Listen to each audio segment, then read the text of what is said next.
Hello everybody, I am Dr. Nidhi Bhatnagar Harjai. I am a speech language pathologist.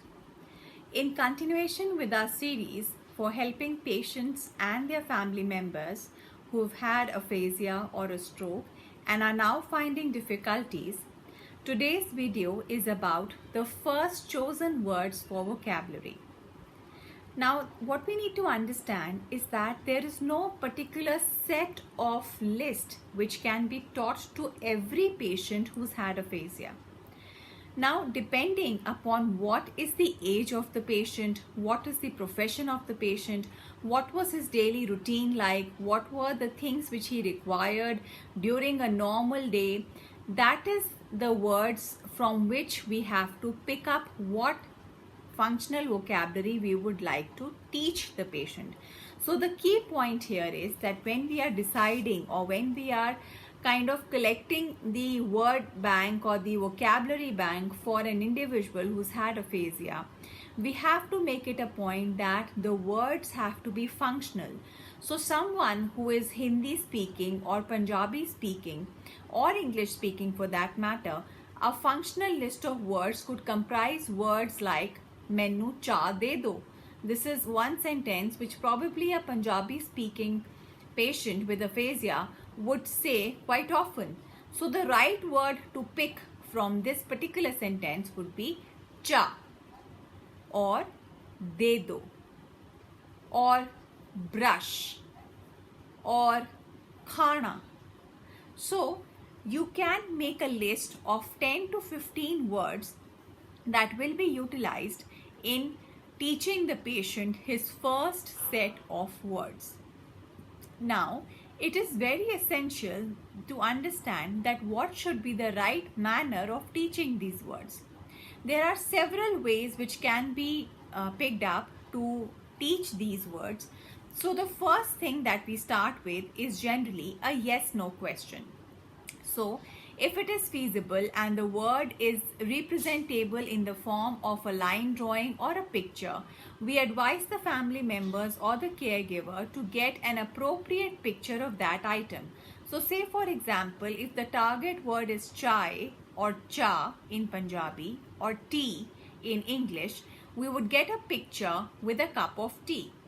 Now, the first way of teaching a patient would be in the form of yes-no questions.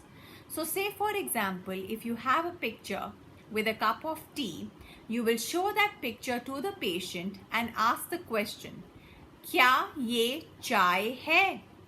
And we would expect a response in the form of "haan" ya "na." So clear set of instructions will be given to the patient that आपने हाँ या ना में जवाब देना है. So you will show the picture card and ask the question, "Kya ye chai hai?" and encourage the patient to give an appropriate response in the form of haan. Similarly, you will pick up the next picture, say that of a toothbrush, and ask the patient, "Kya ye brush hai?" and the patient would be encouraged to say the word haan. So once you have made the list of vocabulary that you would like to teach your family member or the patient, and thereafter you have chosen appropriate pictures and done level 1 of training in which you are going to ask him yes or no questions, thereafter the second approach that we utilize for patients is that of what goes together.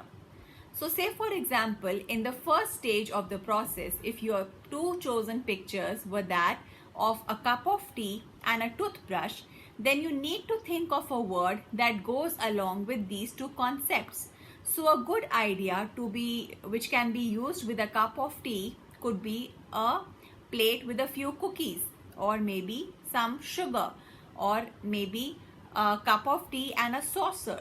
So whatever is more relevant with your patient, you can pick up that. So say for example, my list 2, along with a cup of tea, I choose the word biscuits. So my next picture would be that of biscuits. Similarly, along with the picture of the toothbrush, I will choose a picture of a toothpaste. Now, The second stage of the process would be, I am going to show the set of picture cards which she has already done previously and lay them in front of the patient and ask the patient to see from the new pile that what are the words which go together.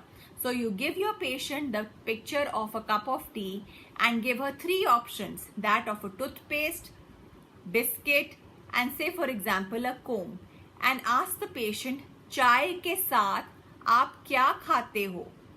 And encourage the patient to pick up the correct choice, which will be the card showing the picture of biscuits, and encourage the patient to say the word biscuit.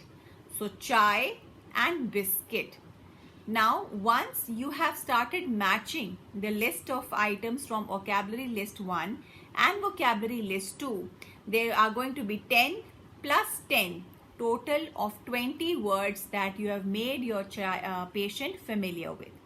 So this is how you will initially start with the yes/no questions with one particular list of chosen words based upon the functionality of the patient before stroke happened, and second list of words based on the concept of what goes together along with the words chosen in list 1. I will be sharing an example in the link below. So I hope that this video was useful for you and you'll be able to follow certain tips and strategies to help your patient with aphasia at home. Thank you.